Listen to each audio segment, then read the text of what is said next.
विषय पर शुरू करें। तो जैसे मैंने पहले भी कहा था कि हमें लीडर बनने के लिए नहीं बुलाया गया है। पहली बात, there is no leadership in the kingdom of God. कोई लीडर नहीं बनना है। हम सब लोगों को यीशु मसीह के चेले बनने के लिए बुलाया गया है। They are suppose to be either disciple और फॉलोअर ऑफ क्राइस्ट। तो जैसे मैं बार बार कहता हूं, बिलीवर इज ए गुड, क्या believer is a good term, it's a good word, लेकिन हमको बिलीवर बनने के लिए भी नहीं बुलाया। हमें बुलाया है कि हम परमेश्वर के पीछे चलने वाले के फॉलोअर्स बने, और वो हमारा लीडर है,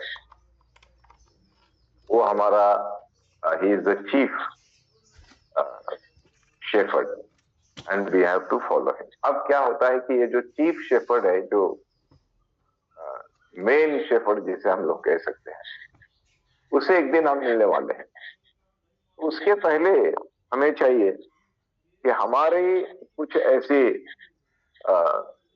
भेड़ बकरियां जिनको हम लोगों ने मार्गदर्शन किया है, रास्ता दिखाया है, या प्रभु के रास्ते पर चलने के लिए उनको एनकरेज किया है, ताकि जिस दिन हम लोग इस चीफ शेफर्ड से मिलेंगे तो हमारे साथ कुछ आत्माएं, जिनको प्राण, जिनको हम लोगों ने जीता है, हम लोग लेके जा सके। तो पहले उसके लिए हम लोगों को ये शब्द जो है लीडर हमारे दिमाग से निकाला है। हमें ये चाहिए, हम लोगों को ये देखना है कि यीशु मसीह जहां है वहां पर हमें होना है। एक अच्छे क्या कह सकते हैं, फॉलोअर की निशानी ये है कि वो हमेशा वही रहता है या वही होता है जहां पर यीशु मसीह है। To see Jesus you have to be where he is. तो वो उसके पीछे चलते रहना जरूरी है। We have to follow in the footsteps of Christ. तो ये एक सिंपल बात है, हम लोगों को समझना जरूरी है। इसलिए मैं बार बार इस बात को कहता हूं, क्योंकि हम लोग जो है ये सोचते हैं कि मुझे लीडर बनना है।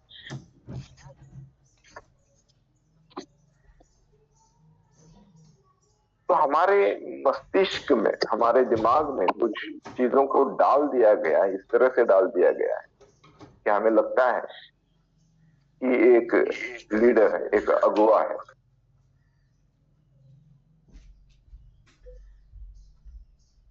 सबसे पहले प्रभु के वचन से, एक्चुअली हमें आज पहला दिन है, इंट्रोडक्शन है, तो यूहन्ना का 12वां अध्याय पढ़ लेते हैं। मैं क्लोजिंग के वक्त आपको बताऊंगा कि कल के लिए हमें क्या तैयारी करनी है, कौन सी रेफरेंसेस पढ़ने हैं या कौन सा अध्याय पढ़ना है पवित्र शास्त्र से। तो आज के लिए शुरुआत है, तो यूहन्ना का 12वां अध्याय खोलते हैं और पूरा का पूरा 12वां अध्याय पढ़ लेते हैं और सुनते हैं बड़े ध्यान से हर एक शब्द को, क्योंकि परमेश्वर का वचन जीवित वचन है और वो हमारी अगुवाई करता है, वो हमें जीवन देता है, और वो आत्मा भी है, जैसे प्रभु यीशु मसीह कहते हैं, तो वो हमारी आत्मा से बातचीत करेंगे। तो आइए 12वां अध्याय को खोलते यूहन्ना का। कोई आराम से इसको पढ़ लीजिएगा धीरे धीरे, ताकि सब लोगों की समझ में आ सके।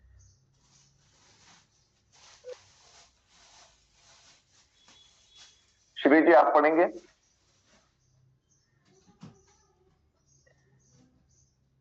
यस पास्टर, एक मिनट। 12 अध्याय ना पास्टर जी, 12वां अध्याय। कौन सा सर वचन? वचन पूरा का पूरा 12वां अध्याय पढ़ना है। अध्याय कौन सा सर? 12वां अध्याय, 12वां 12th चैप्टर। नहीं, किताब का नाम यूहन्ना की पुस्तक। अच्छा, okay, thank you. Yeshu pastor ji आवाज आ रहा है? हाँ हाँ ये बिल्कुल आ रहा है, लाउड एंड क्लियर। यीशु फसह से 6 दिन पहले बैतनिय्याह में आया, जहां लाजर था, जिसे यीशु ने मरे हुओं में से जिलाया था। वहां उन्होंने उसके लिए भोजन तैयार किया और मार्था सेवा कर रही थी और लाजर उनमें से एक था जो उसके साथ भोजन करने के लिए बैठे थे। तब मरियम ने जटामासी का आधा सेर बहुमूल्य इत्र लेकर यीशु के पांव पर डाला और अपने बालों से उसके पांव पोंछे, और इत्र की सुगंध से घर सुगंधित हो गया। परंतु उसके चेलों में से यहूदा इस्करियोती नामक एक चेला, जो उसे पकड़वाने पर था, कहने लगा, यह इत्र 300 दिनार में बेचकर कंगालों को क्यों न दिया गया। उसने यह बात इसलिए नहीं कही कि उसे कंगालों की चिंता थी, परंतु इसलिए कि वह चोर था और उसके पास उनकी थैली रहती थी और उसमें जो कुछ डाला जाता था वह निकाल लेता था। यीशु ने कहा, उसे रहने दो, उसे यह मेरे गाड़े जाने के दिन के लिए रखने दो, क्योंकि कंगाल तो तुम्हारे साथ सदा रहते हैं, परंतु मैं तुम्हारे साथ सदा नहीं रहूंगा। जब यहूदियों की भीड़ जान गई कि वह वहां है, तो वे न केवल यीशु के कारण आए, परंतु इसलिए भी कि लाजर को देखे, जिसे उसने मरे हुओं में से जिलाया था। तब प्रधान याजकों ने लाजर को भी मार डालने का षड्यंत्र रचा, क्योंकि उसके कारण बहुत से यहूदी चले गए और यीशु पर विश्वास किया। दूसरे दिन बहुत से लोगों ने, जो पर्व में आए थे, यह सुना कि यीशु यरूशलेम में आ रहा है, इसलिए उन्होंने खजूर की डालियां ली और उससे भेंट करने को निकले और पुकारने लगे, होसन्ना, धन्य इज़राइल का राजा, जो प्रभु के नाम से आता है। जब यीशु को गधे का एक बच्चा मिला, तो वह उस पर बैठ गया, जैसा लिखा है, हे सिय्योन की बेटी, मत डर, देख, तेरा राजा गधे के बच्चे पर चढ़ा हुआ चला आता है। उसके चेले ये बातें पहले न समझे थे, परंतु जब यीशु की महिमा प्रकट हुई तो उनको स्मरण आया कि ये बातें उसके विषय में लिखी हुई थी, और लोगों ने उससे इसी प्रकार का व्यवहार किया था। तब भीड़ के उन लोगों ने गवाही दी जो उस समय उसके साथ थे, जब उसने लाजर को कब्र में से बुलाकर मरे हुओं में से जिलाया था। इसी कारण लोग उससे भेंट करने को आए थे, क्योंकि उन्होंने सुना था कि उसने यह आश्चर्य कर्म दिखाया है। तब फरीसियों ने आपस में कहा, सोचो तो सही कि तुमसे कुछ नहीं बन पड़ता। देखो, संसार उसके पीछे हो चला है। जो लोग उस पर्व में आराधना करने आए थे, उनमें से कुछ यूनानी थे। उन्होंने गलील के बैतसैदा के रहने वाले फिलिप्पुस के पास आकर उससे विनती की, श्रीमान, हम यीशु से भेंट करना चाहते हैं। फिलिप्पुस ने आकर अंद्रियास से कहा। तब अंद्रियास और फिलिप्पुस ने जाकर यीशु से कहा। इस पर यीशु ने उनसे कहा, वह समय आ गया है कि मनुष्य के पुत्र की महिमा हो। मैं तुमसे सच सच कहता हूं कि जब तक गेहूं का दाना भूमि में पड़कर मर नहीं जाता, वह अकेला रहता है, परंतु जब मर जाता है तो बहुत फल लाता है। जो अपने प्राण को प्रिय जानता है, वह उसे खो देता है, और जो इस जगत में अपने प्राण को अप्रिय जानता है, वह अनंत जीवन के लिए उसकी रक्षा करेगा। यदि कोई मेरी सेवा करे तो मेरे पीछे हो ले, और जहां मैं हूँ वहां मेरा सेवक भी होगा। यदि कोई मेरी सेवा करे तो पिता उसका आदर करेगा। अब मेरा जी व्याकुल है, इसलिए अब मैं क्या कहूँ? हे पिता, मुझे इस घड़ी से बचा। नहीं, क्योंकि मैं इसी कारण इस घड़ी को पहुंचा हूँ।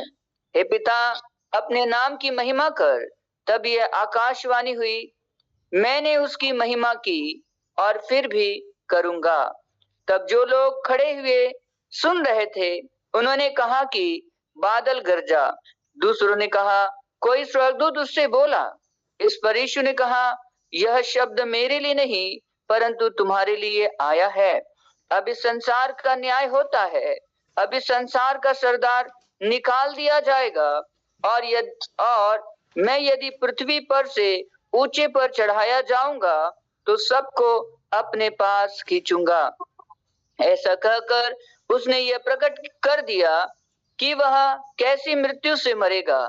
इस पर लोगों ने उससे कहा, हमने व्यवस्था की यह बात सुनी है कि मसीह सर्वदा रहेगा, फिर तू क्यों कहता है कि मनुष्य के पुत्र को ऊंचे पर चढ़ाया जाना अवश्य है? यह मनुष्य का पुत्र कौन है?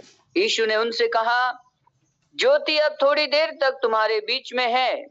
जब तक ज्योति तुम्हारे साथ है तब तक चले चलो, ऐसा ना हो कि अंधकार तुम्हें आ घेरे। जो अंधकार में चलता है वह नहीं जानता कि किधर जाता है। जब तक ज्योति तुम्हारे साथ है, ज्योति पर विश्वास करो ताकि तुम ज्योति की संतान बनो। ये बातें कहकर यीशु चला गया और उनसे छिपा रहा। उसने उनके सामने इतने चिन्ह दिखाए तो भी उन्होंने उस पर विश्वास न किया, ताकि यशायाह भविष्यवक्ता का वचन पूरा हो जो उसने कहा, हे प्रभु, हमारे समाचार का किसने विश्वास किया है और प्रभु का भुजबल किस पर प्रकट हुआ है? इस कारण वे विश्वास न कर सके, क्योंकि यशायाह ने यह भी कहा है, उसने उनकी आंखें अंधी और उनका मन कठोर कर दिया है। कहीं ऐसा न हो कि वे आंखों से देखे और मन से समझे और फिरे और मैं उन्हें चंगा करूं। यशायाह ने ये बातें इसलिए कही कि उसने उसकी महिमा देखी और उसने उसके विषय में बातें की। तो भी अधिकारियों में से बहुतों ने उस पर विश्वास किया, परंतु फरीसियों के कारण प्रकट में नहीं मानते थे, कहीं ऐसा न हो कि वे आराधनालय में से निकाले जाएं, क्योंकि मनुष्यों की ओर से प्रशंसा उनको परमेश्वर की ओर से प्रशंसा की अपेक्षा अधिक प्रिय लगती थी। यीशु ने पुकार कर कहा, जो मुझ पर विश्वास करता है वह मुझ पर नहीं वरन मेरे भेजने वाले पर विश्वास करता है, और जो मुझे देखता है वह मेरे भेजने वाले को देखता है। मैं जगत में ज्योति होकर आया हूँ ताकि जो कोई मुझ पर विश्वास करे वह अंधकार में न रहे। यदि कोई मेरी बातें सुनकर न माने तो मैं उसे दोषी नहीं ठहराता, क्योंकि मैं जगत को दोषी ठहराने के लिए नहीं परंतु जगत का उद्धार करने के लिए आया हूँ। जो मुझे तुच्छ जानता है और मेरी बातें ग्रहण नहीं करता है, उसको दोषी ठहराने वाला तो एक है, अर्थात जो वचन मैंने कहा वही पिछले दिन में उसे दोषी ठहराएगा, क्योंकि मैंने अपनी ओर से बातें नहीं कही कि परंतु पिता जिसने मुझे भेजा है उसी ने मुझे आज्ञा दी है कि क्या क्या कहूँ और क्या क्या बोलूं, और मैं जानता हूँ कि उसकी आज्ञा अनंत जीवन है। इसलिए मैं जो कुछ बोलता हूँ वह जैसा पिता ने मुझसे कहा है वैसा ही बोलता हूँ। Amen. Amen. Hallelujah. थोड़ा इसी अध्याय में 26वां वचन फिर एक बार पढ़ लेते हैं। 26।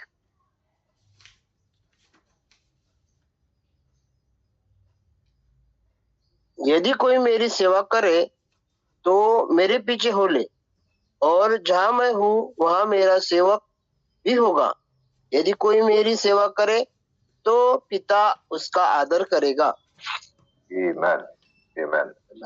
यहाँ पर मोस्ट इम्पोर्टेंट, जिसे हम लोग कह सकते हैं कि बहुत ही खूबसूरत तरीके से परमेश्वर ने बताया है कि अगर कोई उसकी सेवा करना चाहता है, प्रभु की अगर कोई सेवा करना चाहता है, तो उसके पीछे चलना है। हम अपना रास्ता नहीं बना सकते, हमें नहीं बनाना है, हमें तो उस रास्ते पे चलना है जो पहले से प्रभु ने हमारे लिए तय किया या बनाया है।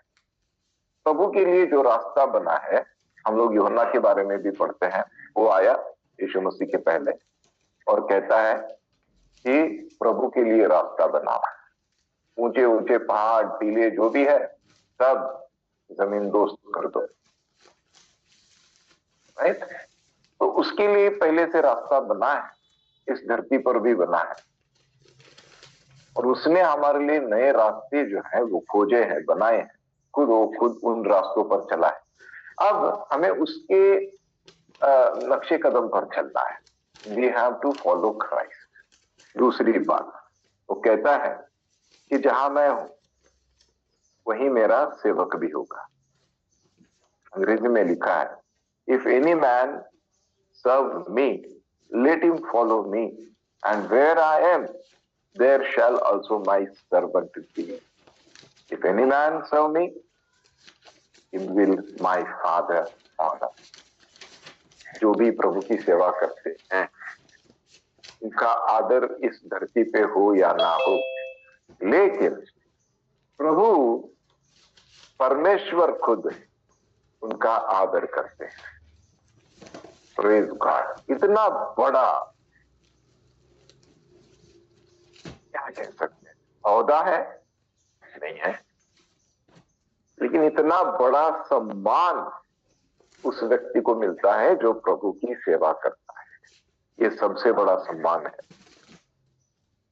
क्योंकि परमेश्वर उसका सम्मान करता है। तो ये बात हम लोगों को समझना जरूरी है, that I am being honored by God, the creator of the heavens and earth.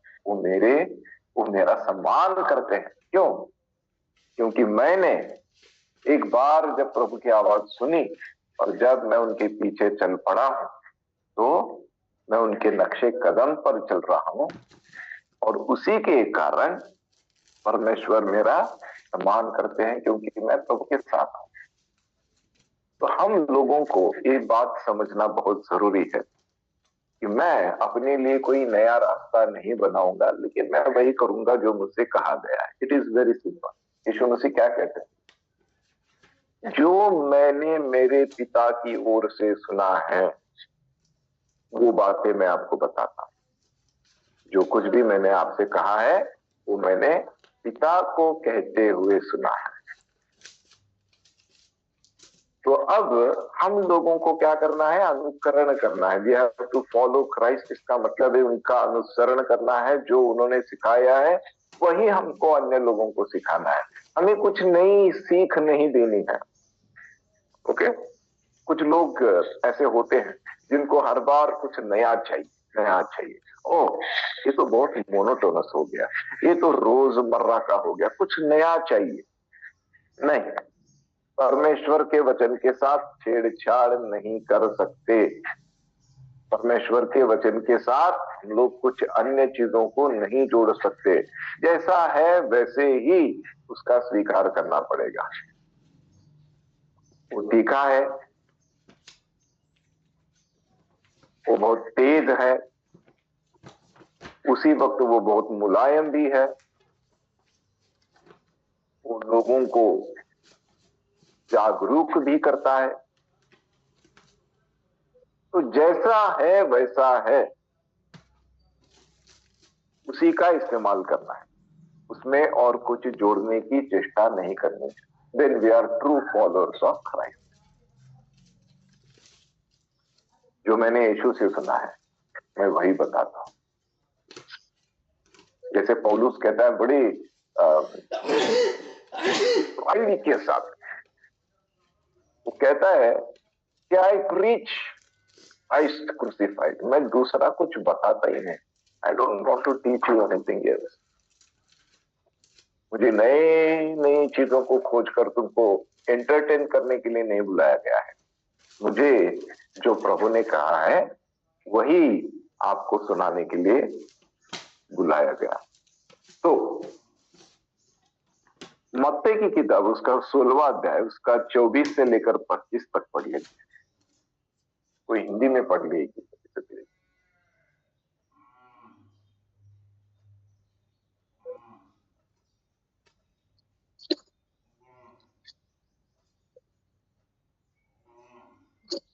मत्ती की किताब 16वां अध्याय 24 और 25वां वचन।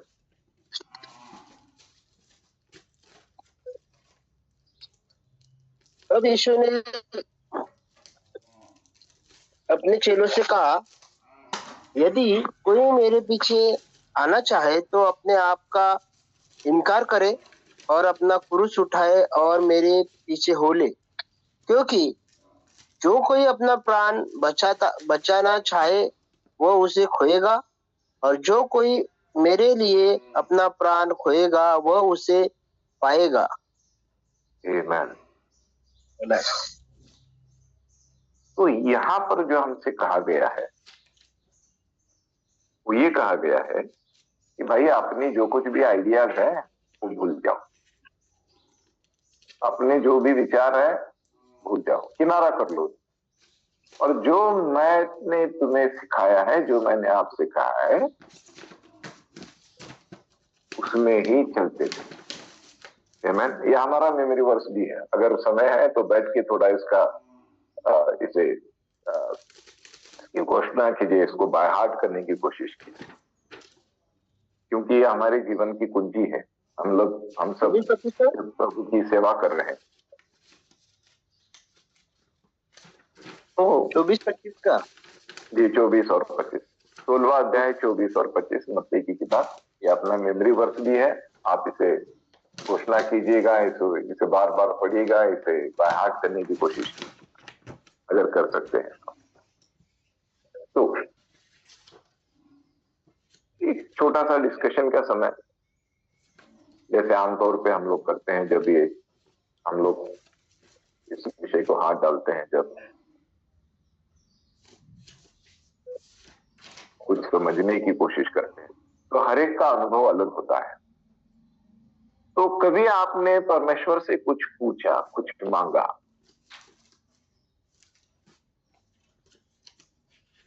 और परमेश्वर ने जो है उसका अलग तरीके से जवाब दिया है? ऐसा कभी आपके साथ हुआ है? आपका अनुभव क्या रहा? ऐसा कभी आपका अनुभव, व्यक्तिगत अनुभव है? एक बार रिपीट कीजिए सर। या अगर आपने परमेश्वर से कुछ पूछा, अच्छा, तो उसका जवाब जो है परमेश्वर ने अलग रीति से दिया। कभी कभी क्या होता है कि हम लोग कुछ मांग रखते हैं परमेश्वर के सामने, तो जो हम लोगों की मांग है वो छोड़कर परमेश्वर की ओर से कुछ अलग जवाब आता है। तो क्या आपके साथ कभी ऐसा हुआ है?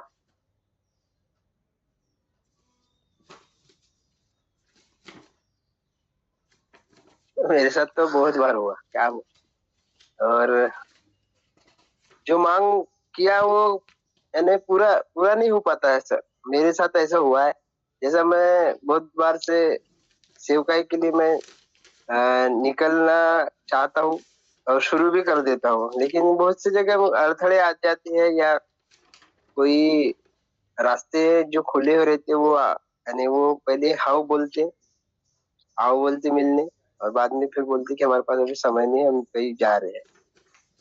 तो इस तरह से बहुत बार हुआ है। और मिनिस्ट्री के लिए मैं बहुत बार अप्लाई किया बहुत से लोगों से, और खास करके मैं जहाँ पर यानी जिसके साथ मैं 25 साल से ज्वाइन यानी उनके साथ हूँ, मैं नहीं चाहता कि उनको धोखा देकर उनके साथ अलग होकर सेवा करूं, लेकिन मैं उनके साथ करना चाहता हूँ, पर लेकिन वो सुन ही नहीं पाते। तो इसके लिए मुझे बहुत बार अफसोस होता है कि परमेश्वर मेरा समय जो निकलते जा रहा है, अभी 16 समय है, तो मैं किस तरह से काम करूं, ऐसा मैं प्रश्न करते रहता हूँ परमेश्वर से, लेकिन अभी तक कोई ऐसा उसका उत्तर नहीं मिल पाया मुझे।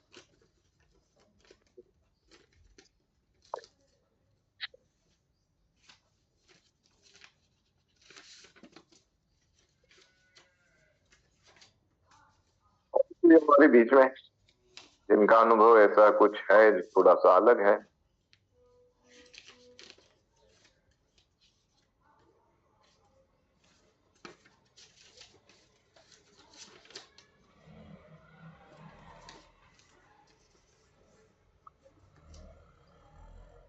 पास्टर जी आवाज नहीं आ रहा, क्यों? नहीं, मेरी आवाज तो पक्का आ रही है। आपका वॉल्यूम थोड़ा कम होगा, थोड़ा सा बढ़ा कर देखिएगा प्लीज।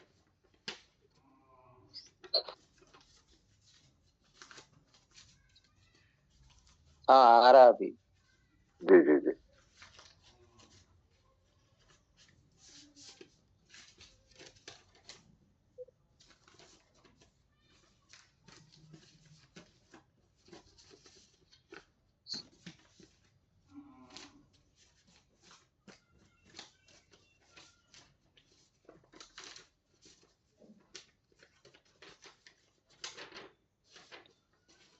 हेलो हाँ जी। सर, बता रहे थे डिस्कशन डिस्कशन ब्रदर, सबको मौका है बात करने के लिए। हाँ जी, हाँ जी, it's open, this platform is open for everyone, क्योंकि हमारा जो मुझे- व्यक्तिगत अनुभव परमेश्वर के साथ रहा है वो जरूर साझा करना चाहिए।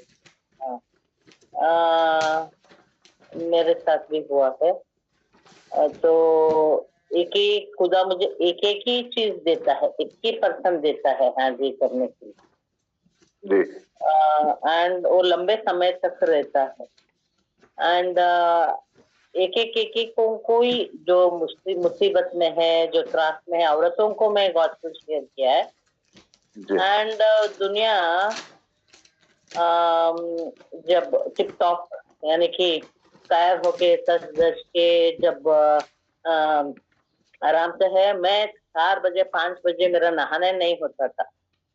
काम और उनको गॉस्पेल बोलते हुए एनकरेज करते हुए ऐसा होता था। तो एक बार मैं खुदा को बोली, खुदा ये कब तक चलेगा? सब लोग 10 बजे 11 बजे नहा के मस्त रहते हैं, सब अपना जिंदगी जीते हैं। मैं इधर तो एक लोगों को पकड़ के उनको गॉस्पेल शेयर करके मेरा सर फोड़ के उनको बोल बोल के फिर अपना ही धुन गाते हैं वो लोग। फिर भी मैं एनकरेज करती रहती हूँ कि कब तक चलेगा। ऐसा मैं पूछी 4-5 बजे, अभी तक मेरा नहाना नहीं हुआ है, इधर ही मैं अटकी हूँ। सब लोग समय पे खाए सोए सब किए, ऐसा जब पूछिए तो खुदा का आवाज इमीडिएटली आया, वही तेरा काम है, उसके लिए तो बुला गया। You have been called for it, Jesus. One word. समझ में आ गया, चलो दिस इज द कॉलिंग।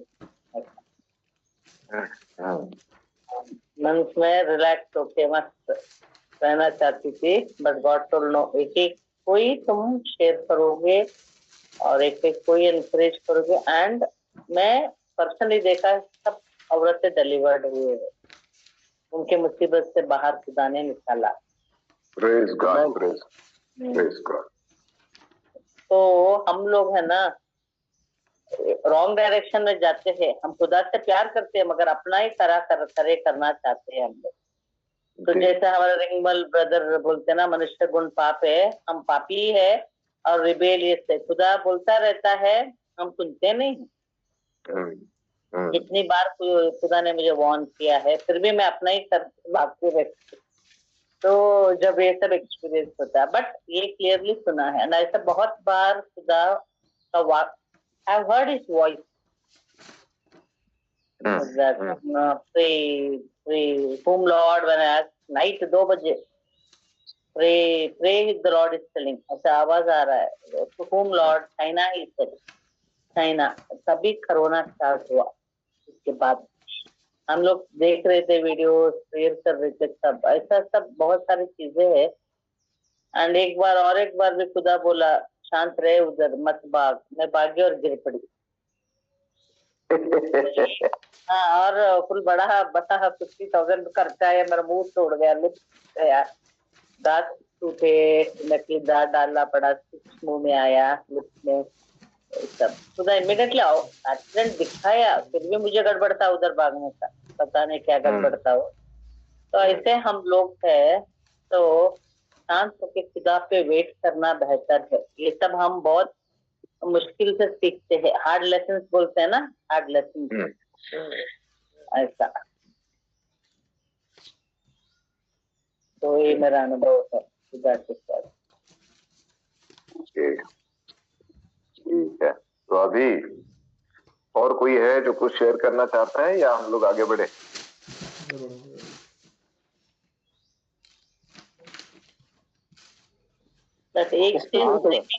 इस पे कोई सजेशन है सर?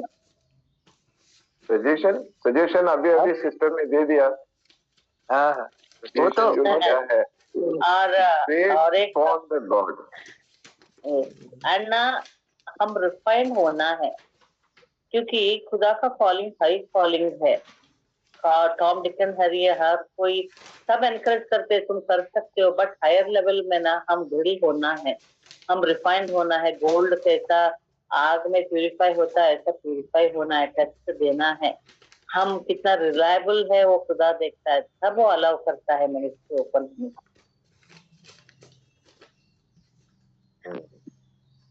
ये मैं पर्सनली देखा है, तो इससे हम खुद गड़बड़ नहीं करना चाहिए। एक टाइम आएगा उसका फेवर कितना ज्यादा रहेगा, सब ऐसे ही हो जाएगा, इजीली होता है विदाउट हम स्ट्रगल करने ना करें। पर सिस्टर प्रश्न भी है ना, अभी समय तो बहुत निकल जा रहा है। नहीं, उसका समय बड़ा है। हम कितना उम्र वाले और मैच्योर्ड होते हैं ना, वो लोग चाहिए खुदा को। उधर जाके डिजास्टर करके और ये करके वो नहीं चाहता।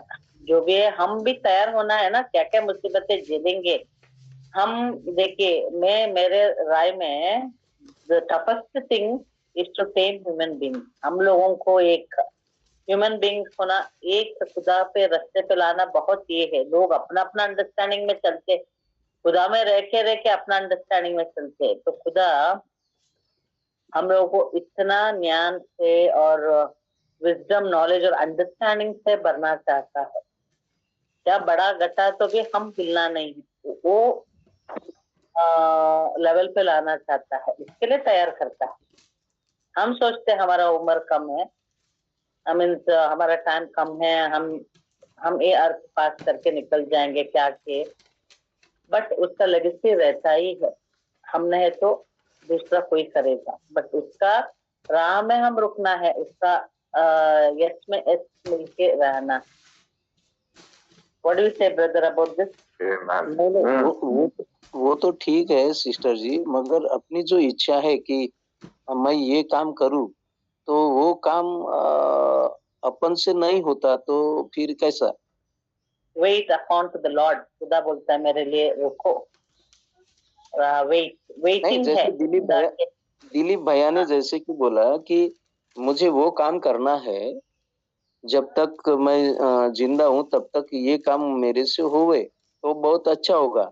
मगर आपने जैसे बोले कि आपकी उम्र हो गई तो वो दूसरे से भी वो काम कर लेगा, तो ये कहने का मतलब ये है कि जो हमने जो काम सोचा है वो काम हमसे ही हो, तो वो नहीं होता तो वो कैसा? फिर हमारी आंख लगने के पहले होने चाहिए, तो हमारे लिए यानी हमने किया है तो लगेगा। हाँ, ये हमारा अंडरस्टैंडिंग है। ब्रदर बोले ना हमको बोला कि हमारी जब तक उम्र है वो हम काम कर सकते हैं, करने की इच्छा रखते हैं, तो वो हमसे नहीं हो रहा और दूसरे से हो रहा, तो ये क्यों ऐसा?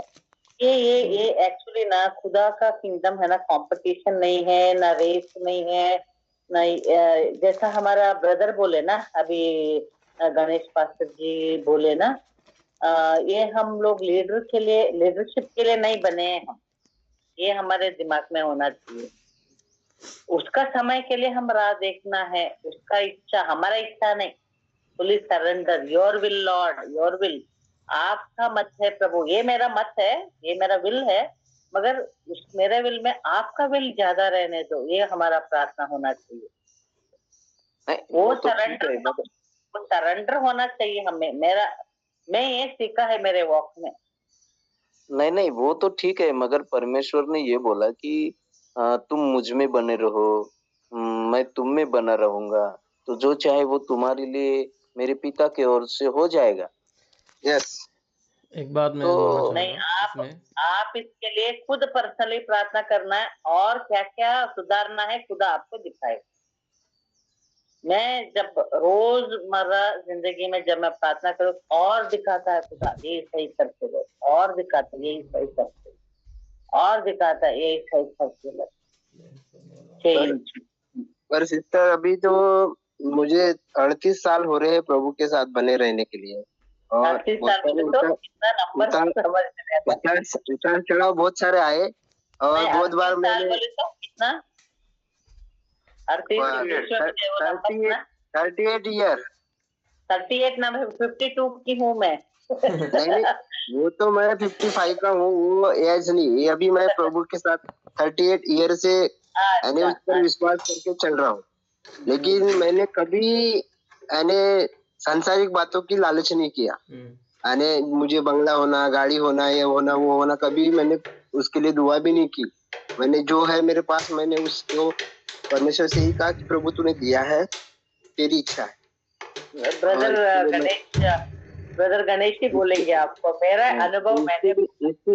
इसके लिए मैं यही चाहता हूँ कि अभी ज्यादा से ज्यादा, अभी 55 मेरा शुरू हो गया है, ज्यादा से ज्यादा 15-20 साल होंगे मेरे पास।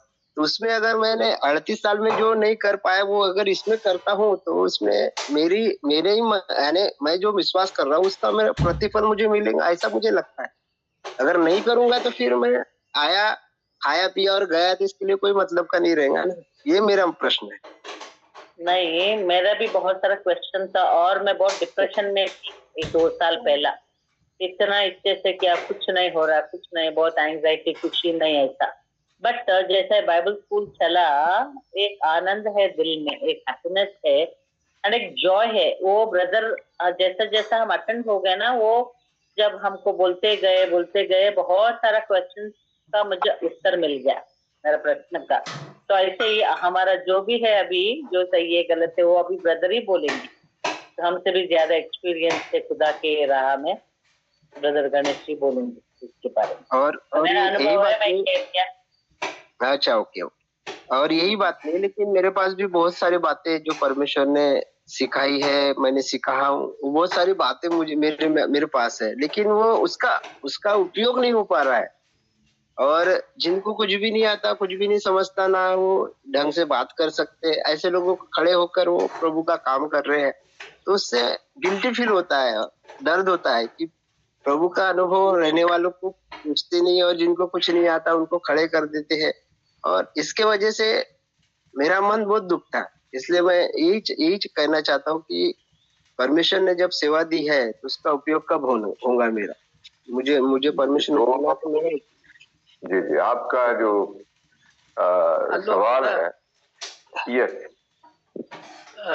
ब्रदर, अभी सिर्फ अब बात में सुन रहा था, दो चीज जस्ट मुझे बात करने का है, दो चीज ही। एक ना ब्रदर, वो फेमस प्रीचर डेविड योंगिचो को पहचानते ना, साउथ कोरिया का। हाँ, वो ब्रदर मरने वाला था, वो उसके मुंह से ब्लड आ रहा था, ये आ रहा था, और एक यंग ये जा रहा था उधर से, उसको बाइबल दिया और प्रीच किया, और डेविड योंगिचो ने प्रभु को स्वीकारा, और उधर से वो हील हो गया डेविड योंगिचो, और वो पूरा वर्ल्ड में फेमस है अभी।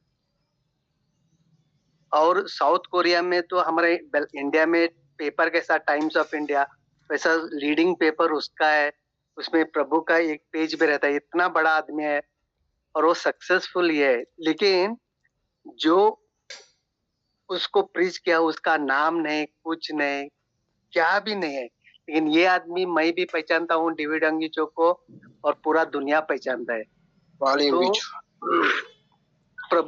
प्रभु पहचानता है। तो इम्पोर्टेंट क्या है इसमें कि उसको लीडरशिप नहीं मिला, उसका नाम नहीं हुआ, कुछ भी नहीं हुआ, बट प्रभु ने उसको ऐसा इस्तेमाल किया कि वो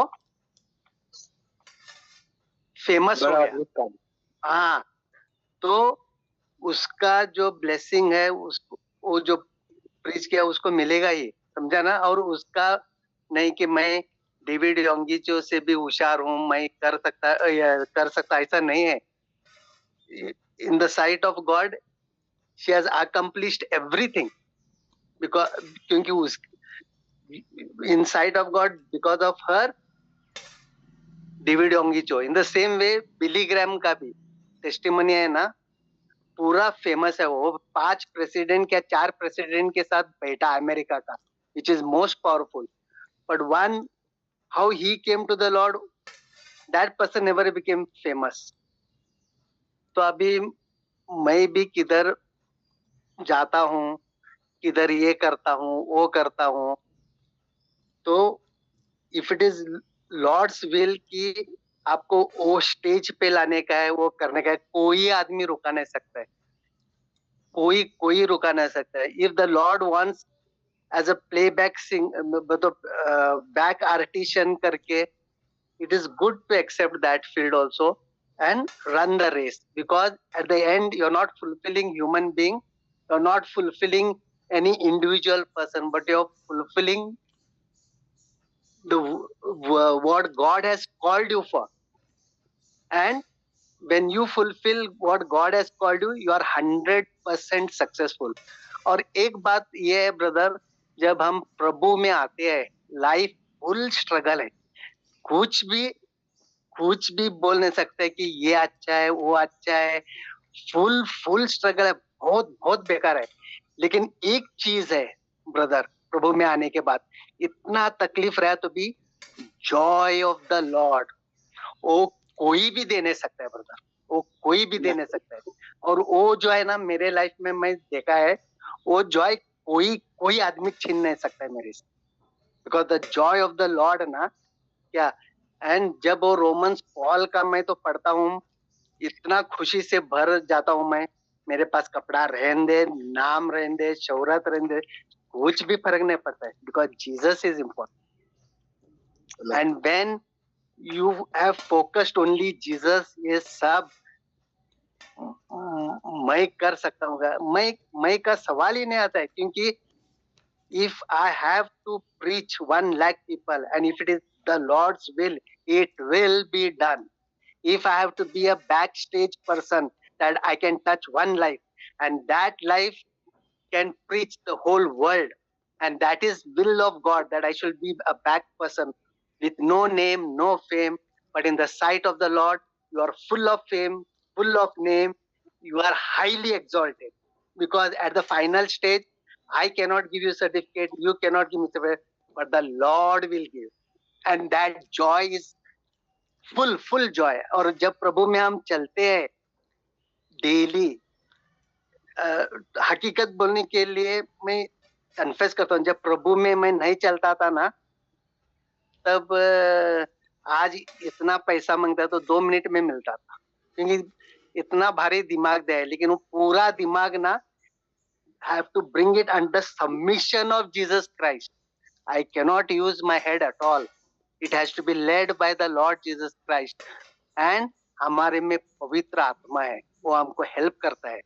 तो important thing here is we should have that one thing, that I'm 100% pleaser of my Lord, my Savior, my Jesus Christ. That is the only aim. Every moment, एक सेकंड जब हम सांस लेते हैं, तभी हमारे दिमाग में, whether it is I'm staying at home with my wife, with my friend, with my pastor, with my church people, when I'm moving out, whatever I'm doing, every second, am I the Lord's pleaser? Am I pleasing the Lord? And when the answer comes yes, there will be peace, joy, and happiness in you. That joy nobody can touch. That is why the word of God is, fear one who will kill you. Do not fear one who can kill both the body and soul.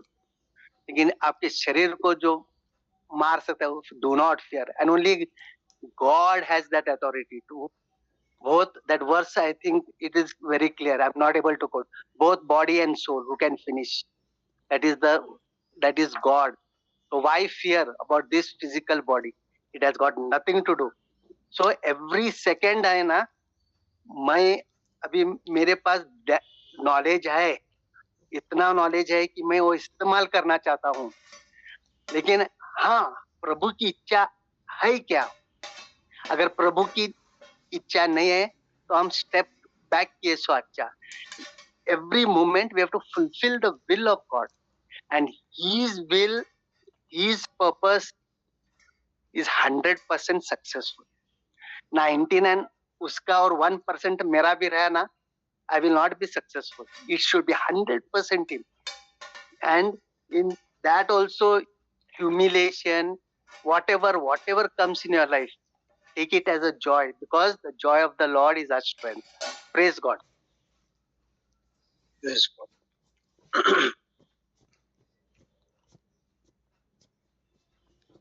जी।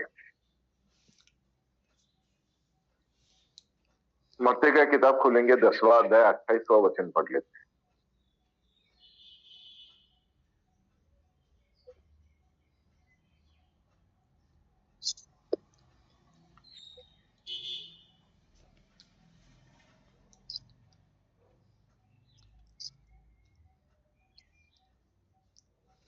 दस का 28। 10 का 28। जो शरीर को घात करते हैं पर आत्मा को घात नहीं कर सकते, उनसे मत डरना, पर उसी से डरो जो आत्मा और शरीर दोनों को नरक में नष्ट कर सकता है। So the word of God says, fear not them which kill the body, but are not able to kill the soul, but rather fear him which is able to destroy both soul and the body in hell. तो यहाँ पे जो भाई साहब कह रहे हैं वो यही कहने की कोशिश कर रहे हैं कि हमें उनसे डरना है जो दोनों को नष्ट कर सकते। लेकिन अभी जो हम लोगों ने मत्ती की किताब से पढ़ा था, हम कितनी जल्दी भूल जाते हैं परमेश्वर के वचन। फिर एक बार उसको पढ़ लेते हैं क्योंकि ये हमारे लिए बहुत महत्वपूर्ण है। मत्ती की किताब 16वां अध्याय 24 और 25, मैथ्यू चैप्टर 16 वर्स 24 एंड 25।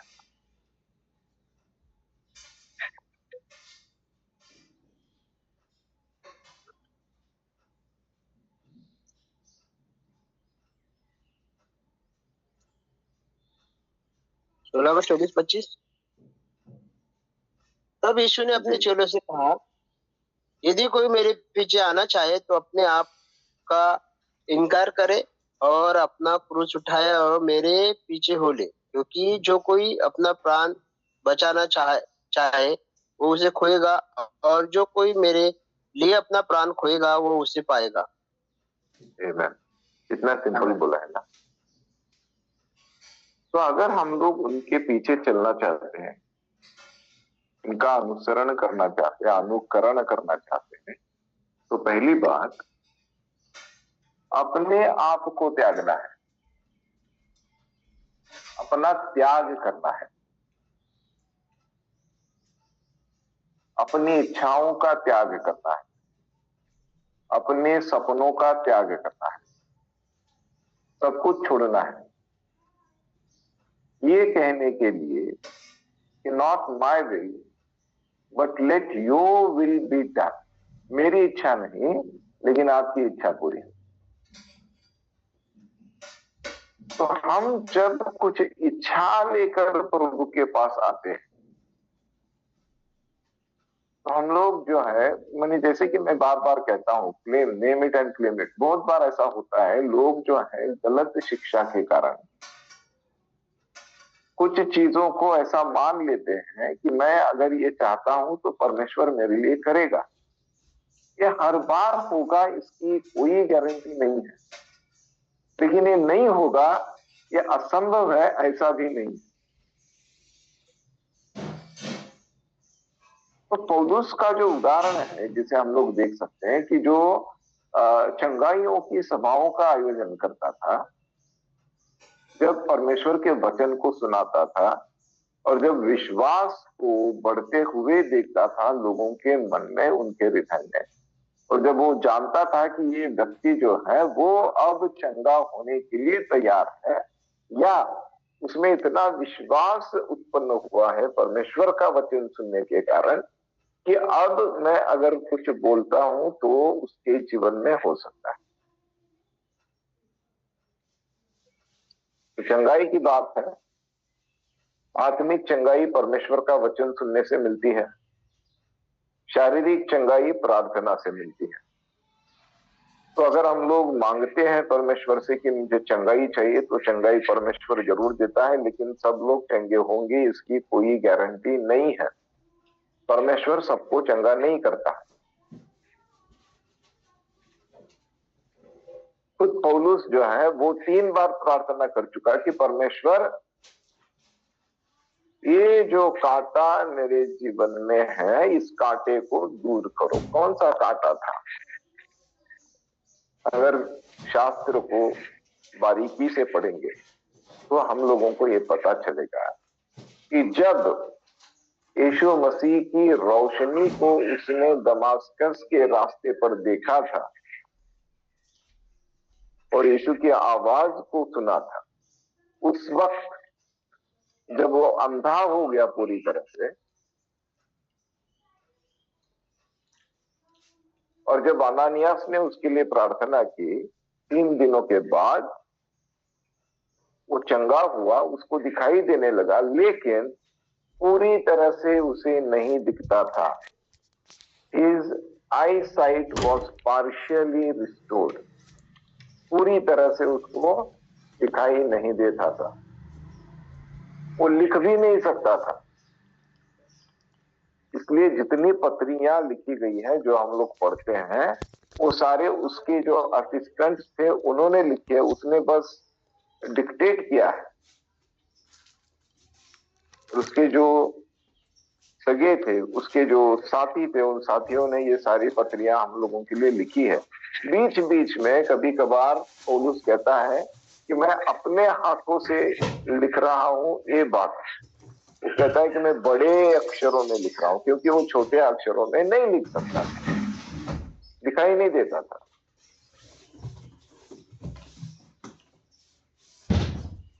तो जिसकी प्रार्थना से, प्रार्थना तो छोड़ देते हैं,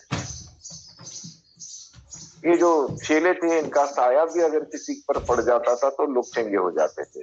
और उसका रुमाल जो है वो लोग जो है भीड़ में घुमाते थे, फिर लोग चंगे हो जाते थे। लेकिन जिसके माध्यम से चंगाई इन लोगों को मिल रही है, उसे प्रभु की ओर से कभी चंगाई नहीं, अंत तक नहीं मिली।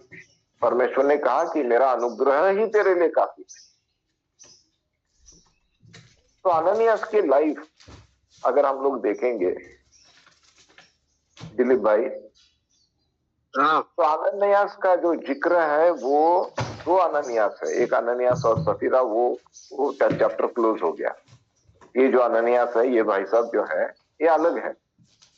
लेकिन प्रभु ने उनको बुलाया, आवाज देकर बुलाया, अननियास आओ, आज तुम्हें एक काम समझता हूं। क्या है प्रभु? तो इस तरह से एक शाऊल नाम का व्यक्ति है, वो मुझे दमास्कस के रास्ते पे मिला था। मेरी तेज तर्रार रोशनी को उसने देखा, अंधा हो गया है। अब तू एक काम कर, तू जा और उसके लिए प्रार्थना कर। और जैसे कि अभी विल्सन भाई बोल रहे थे, पॉल यांगिचो की जो कहानी है, या हम बिली ग्राहम साहब के बारे में जानते हैं, लेकिन जिन लोगों के कारण परमेश्वर का वचन इन तक पहुंचा है, वो लोग अज्ञातवास में रहे, उनका कोई नाम नहीं है, उनको कोई जानता नहीं है।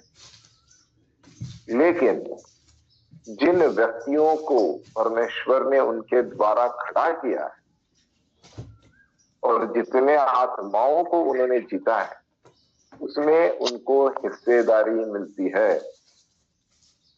इस बात को अपने मन में एक बहुत बड़ी गांठ बनाकर रख लो, गांठ मार कर रख लो इस बात को कि मैं कितनी आत्माओं को मैंने जीता है। उससे ये देखो कि जिन आत्माओं को आपने जीता था, अगर परमेश्वर ने उनका इस्तेमाल किया है और उन्होंने हजारों लाखों सैकड़ों आत्माओं को जीता है, तो उसमें आपकी भागीदारी है, क्योंकि ये आपकी वजह से आगे बढ़ा हुआ है। ये जो सेवकाई ये आगे बढ़ी है, ये इसके पीछे का कहीं ना कहीं एक व्यक्ति आप है। तो अननियास जो है वो पूरी तरह से यही इसी चैप्टर में खो गया, इसी चैप्टर में खो गया। उतना ही काम है उसका, पूरे जीवन में उतना ही काम किया है शायद उसने, क्योंकि और कुछ उसके बारे में लिखा ही नहीं है कहीं।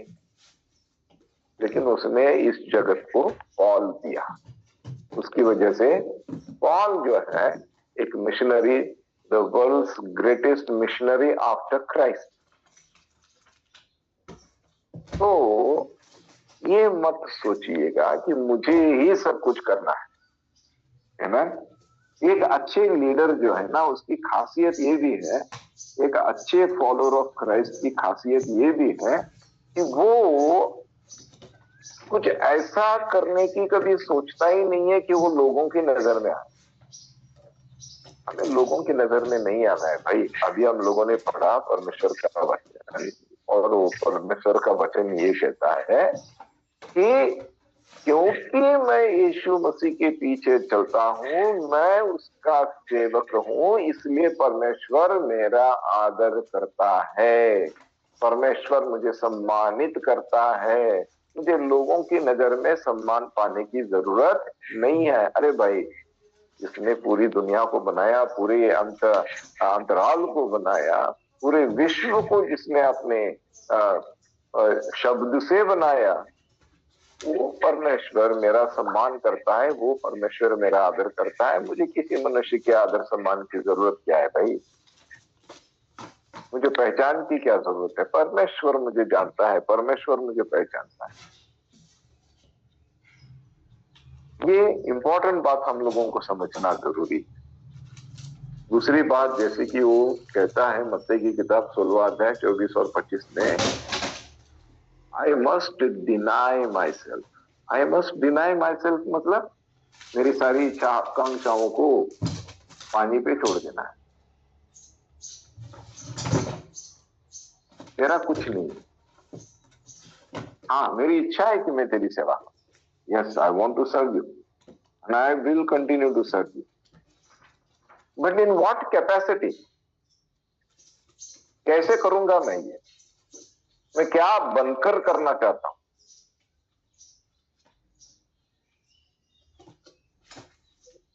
कोई व्यक्ति विशेष बनने की जरूरत नहीं है। एक कहानी याद आ रही है, पूरे नाम याद नहीं आ रहे मुझे इस वक्त, लेकिन मैं आपको बताऊंगा। एक व्यक्ति था जो परमेश्वर की सेवा करना चाहता, इसलिए वो किसी बड़े इवेंजलिस्ट के पास काम करने के लिए गया, ये सोचकर कि वो उसके अधीन होकर काम करेगा तो एक दिन उसे परमेश्वर का वचन सुनाने की इजाजत मिलेगी, या बड़े भीड़ के सामने खड़े होकर परमेश्वर के वचन को सुनाने की जो है एक मौका मिलेगा। जैसे ही वो पहुंचा उस व्यक्ति के पास, मैंने कहा कि अभी तो कुछ काम नहीं है, एक काम करो, तुम जूता घर में काम करो। तो जूता घर जो है उस वक्त ऐसा हुआ करता था, लोग जो है अपने जूते डालकर परमेश्वर के घर में नहीं जाते थे। हॉल में जो है जूते डालकर जाने की इजाजत नहीं थी, तो सब लोग जूते निकाल कर अंदर जाते। तो वहां पर एक व्यक्ति को काम दिया गया और कहा गया कि इन जूतों की देखभाल करो। तो आज भी अगर हम लोग देखेंगे गोल्डन टेम्पल, अगर आप कभी गए हैं तो गोल्डन टेम्पल में जो है कोई बहुत बड़ी व्यक्ति होती है, हम लोग नहीं जानते हैं। वो शायद डॉक्टर है, शायद इंजीनियर है, शायद कोई बड़ा अफसर है, लेकिन वो वहां पर गोल्डन टेम्पल में लोगों के जूते रखने का काम करता है, लोगों के जूते उठाने का काम करता है। अपना जूता निकालना है, उसे देना है, वो आपका जूता हाथ में अपने लेता है, एक रैक में रखता है, वहां से टोकन आपको देता है। जब आप लौट कर आओगे तो वो टोकन दोगे तो आपको जूता वापस मिलता है। तो ये काम इस व्यक्ति को दिया गया। तो ये व्यक्ति बड़े ही प्यार से ये काम जो है कर रहा था। जैसे ही लोगों के जूते आते थे वो उनको ब्रश करेगा, इनके ऊपर अगर कुछ धूल मिट्टी है तो निकालेगा, वो साफ सुथरे जूते वापस इन लोगों को लौटाने का काम करता था। बहुत साल बीत गए और एक दिन एक बहुत बड़ी सभा का आयोजन हुआ। एक बहुत बड़ा वक्ता आने वाला था और वो उस क्रूसेड का आखिरी दिन था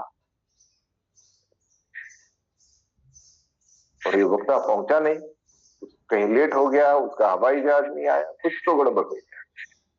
तो फिर ये जो सेवक है जिसने इस क्रूसेड का आयोजन किया था, वो परमेश्वर से पूछने लगा कि भाई अब मैं किसे स्टेज पर बुलाऊं, मैं किसे ये काम सौंपूं। तो परमेश्वर ने बताया कि ये फलाना फलाना व्यक्ति जो जूता घर में है ना, उसको बुलाओ। ये जो व्यक्ति है ये अचंभित हो गया। वो कह रहा, वो सोच रहा है कि अरे इसमें तो कुछ है ही नहीं खासियत, इसलिए मैंने उसको जूते साफ करने के लिए, जूतों का रख रखाव करने के लिए नियुक्त किया है, अब ये क्या करेगा। लेकिन परमेश्वर ने फिर से कहा कि नहीं, उसी को बुलाओ। और फिर ये व्यक्ति स्टेज पर आया। क्योंकि वो जूता घर में था तो उसको अच्छे कपड़े भी नहीं थे, उसने अच्छे कपड़े भी नहीं पहने थे, तो उसने कहीं से अपना जो है कहीं से कोट लिया, उसको पहनाया, कुछ किया, उसका थोड़ा सा लोगों के सामने खड़ा होने का योग्य उसको बनाया। और जब उसने आकर माइक हाथ में लिया और जब अपना मुंह खोला तो परमेश्वर ने ऐसा वचन सुनाया कि जो पिछले 4 दिनों में लोग सुन रहे थे उससे बहुत भारी, बहुत भरभक्कम और इतने आश्चर्य कर्म हुए कि पिछले 4 दिन लोग भूल गए।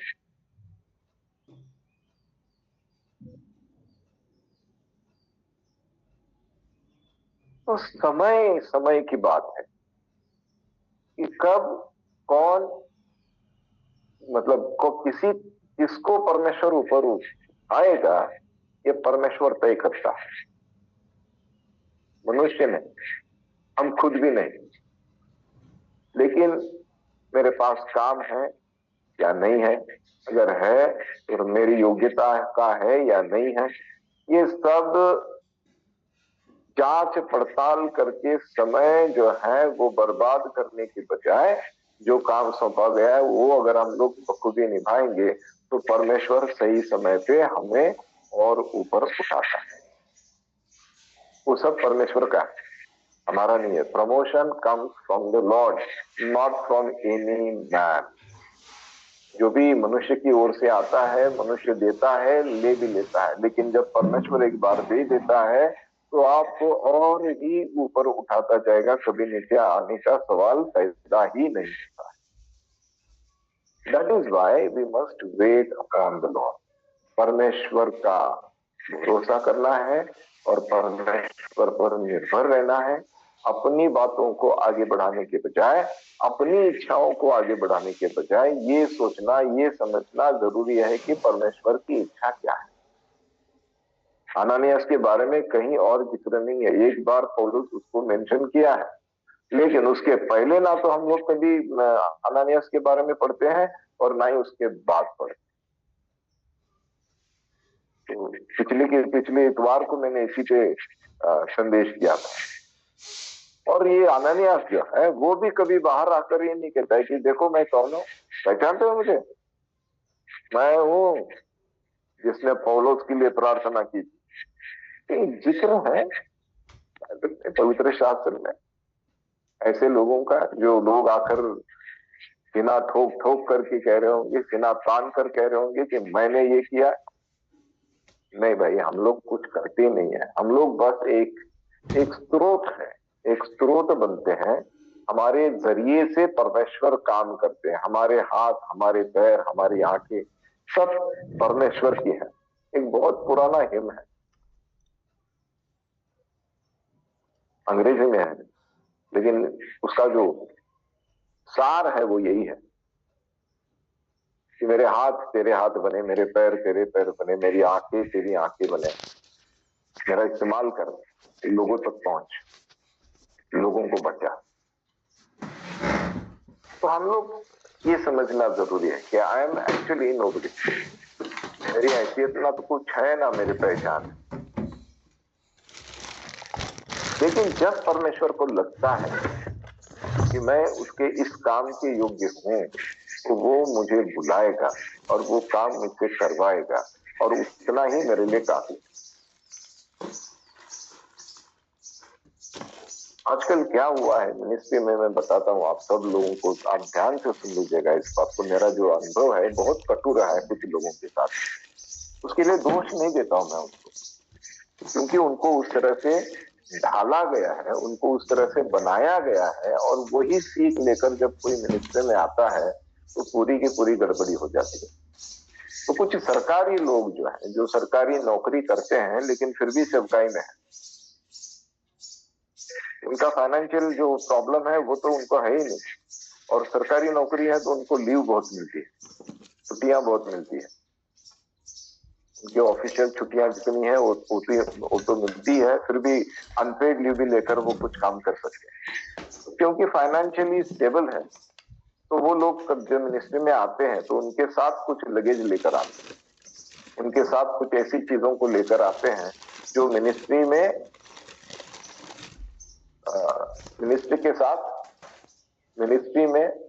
बैठ ही नहीं सकती है। कुछ लोग मैनेजमेंट से आते हैं, अब ये और कुछ बहुत बड़ा सीख लेते हैं, पता नहीं यार क्या क्या डिग्री दुनिया में, वो सब लेकर आते हैं। और जब वो सब कुछ लेकर आते हैं तो फिर वो लोग जो है कुछ प्लानिंग करना शुरू कर देते हैं कि मैं इतने घंटे काम करूंगा, इतने हफ्ते काम करूंगा, इतने महीने काम करूंगा, इतने साल काम करूंगा, तो इतने आत्माओं को मुझको जीतना है। ऐसा प्रभु के राज्य में नहीं होता है। प्रभु का राज्य मेरे प्लानिंग से नहीं चलता है, मैं प्रभु के प्लान से चलता हूं। अगर परमेश्वर चाहता है कि मैं सैकड़ों की भीड़ में जाकर प्रचार करूं, तो वो मुझे वहां पर भी ले जाएगा। वो चाहता है कि मैं किसी अकेले के लिए प्रचार करूं, तो मुझे वो भी काम करना है। मैं ये नहीं कह सकता हूँ कि ओ परमेश्वर आखिरी बार तो मैं बहुत बड़े क्रूसेड में जाकर प्रचार करके आया हूँ, अब ये एक व्यक्ति के लिए मैं उसके घर जाऊं।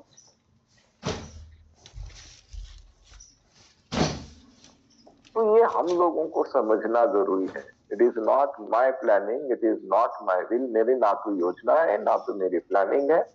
मेरा यहाँ पे कुछ चलता ही नहीं है, because I am following Christ. मैं उसके पीछे चल रहा हूँ, जहां ले जाएगा जाएंगे। लेकिन एक बात तय है कि वो मुझे किसी कबाड़ खाने में नहीं लेके जाएगा, वो मुझे किसी ऐसी जगह नहीं ले जाएगा जहां पर अकाल हो आत्माओं का, प्राणों का। ऐसी जगह नहीं ले जाएगा जहां पे मुझे कुछ क्या करूं यही समझ में नहीं आएगा। रेगिस्तान में लेकर छोड़ने वाला थोड़ा ही है।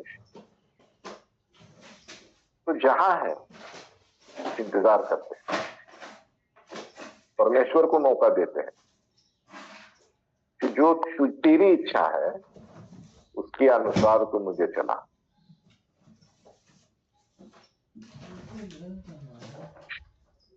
हमें किसी व्यक्ति के अधीन होकर काम करने की जरूरत मुझे महसूस नहीं होती है।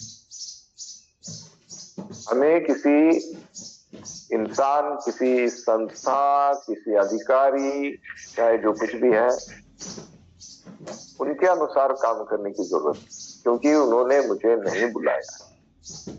मुझे बुलाया है यीशु मसीह। मैं उसकी सुनता हूं, वो जो कहता है मैं करता हूं, और वो जो कहता है वही मैं कहता हूं। तो हमें एक बात समझनी है कि दुनिया की सबसे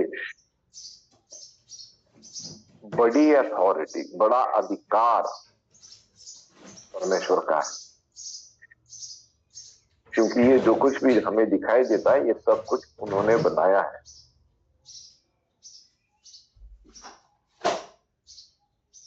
हमें उनके अधीन होकर काम करना है। हमें इंतजार नहीं करना है कि कोई व्यक्ति मुझे बुलाएगा। अरे यीशु ने बुलाया है ना, प्रभु ने बुलाया है, प्रभु ने कहा है कि आओ, तो हम लोग आ गए।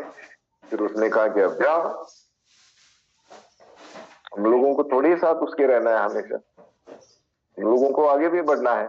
हम लोग उसको ही चिपक कर बैठ जाएंगे तो काम कब करेंगे? तो उसके साथ चिपक कर भी बैठना है, और जब वो भेजता है तो जाना भी है, और जो वचन हमें वो सिखाता है, देता है, वो लोगों तक पहुंचाना भी है। It is so simple. लेकिन दिलीप भाई, आप हमेशा जो आपके मन में जो विचार आता है बार बार, क्योंकि मेरे ख्याल से मैं इसे तीसरी या चौथी बार सुन रहा हूँ कि आप चाहते हैं कि आप वो जो भी है नागपुर में उनके अधीन होकर काम करना चाहते हैं। आप उनके अधीन मत होइएगा, आप इंडिपेंडेंटली काम कीजिएगा। आप तालाब में काम करने की मत सोचिएगा। जो समंदर आपके सामने है ना खड़ा हुआ, वो समंदर में अपनी बोट ले जाइएगा, अपना जहाज ले जाएगा जो भी आपके पास है, और वहां जाकर आप जाल बिछाएगा। अपना काम जो है वो बड़े स्तर पर करने की सोचेगा। ऐसी जगह जाना है जहां पर आज तक कोई जाकर पहुंचा नहीं। हर कोई व्यक्ति जो है, मैं देखता हूं हमारे छोटे से शहरों में भी ये दिक्कत आती है। पास्टर्स कहते हैं कि मेरे इलाके में आकर मत काम करो। अरे भाई, ये किसने तय किया कि ये तुम्हारा इलाका है?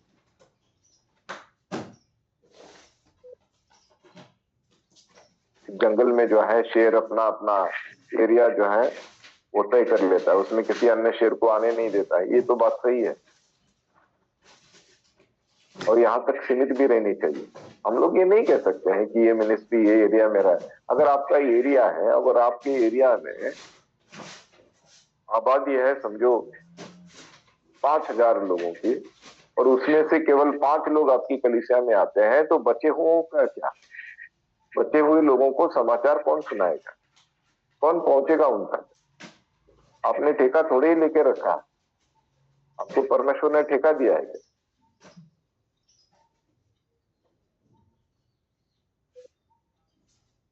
तो 5,000 लोगों में से 5 लोग आपकी कलीसिया में आते हैं, इसलिए आपका वो एरिया हो गया? नहीं हो सकता है। वो प्रभु के लोग हैं, प्रभु उनके लिए अपने प्राण उन्होंने निछावर कर दिए हैं, और उनका हक बनता है कि वो उस प्रभु के बारे में जाने, उसे समझे, उसके पीछे चलने के लिए जो भी करने की जरूरत है वो करने के लिए अगर परमेश्वर आपका इस्तेमाल करता है तो बिंदास आपको आगे बढ़ना है।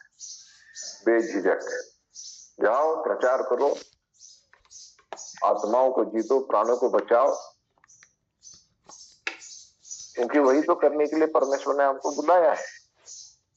तो हमें किसी के अप्रूवल की जरूरत नहीं है। गॉड हैज अप्रूव्ड अस। परमेश्वर की ओर से हमें न्योता मिला है। परमेश्वर ने हमारा खुद इंटरव्यू लिया है और उसने तय किया है कि मेरा ये जो सेवक है ये क्या काम करेगा, तो उस काम को करो, उस काम को बखूबी निभाओ, परमेश्वर आशीष जरूर देगा। तो आज थोड़ा सा डेविएशन जरूर हुआ है, लेकिन फिर भी मुझे लगता है कि हम लोग अपने विषय को छोड़कर कहीं यहाँ वहां भटके नहीं है। तो इस विषय को आगे बढ़ाते हैं और कल फिर से मिलते हैं। लेकिन आपको एक काम देना है अब, क्योंकि हम लोगों ने ऑफिशियल बाइबल स्टडी शुरू की है, तो अब आपको कुछ लिखना पड़ेगा।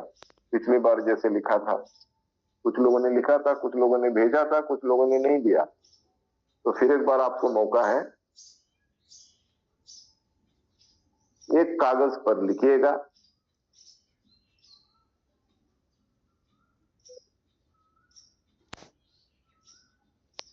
एक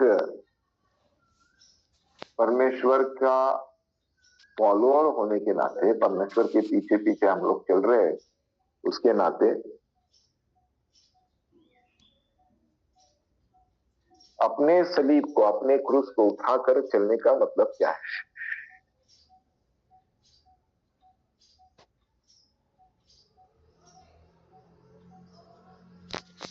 Amen?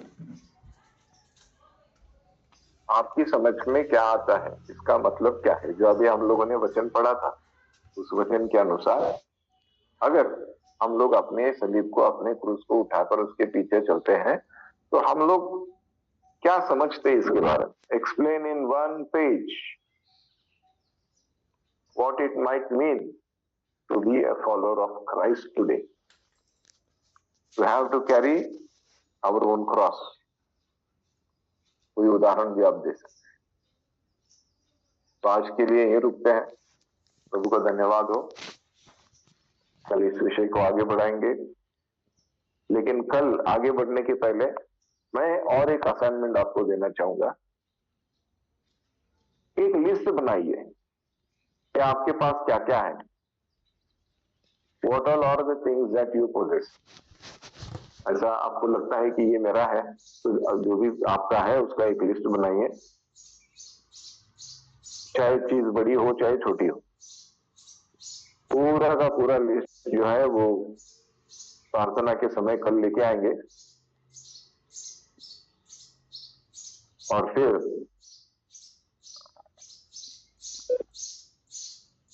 जो आल्टर है, जब आराधना का आल्टर है, वेदी है आराधना की, उस वेदी पर उन सबको चढ़ा दें।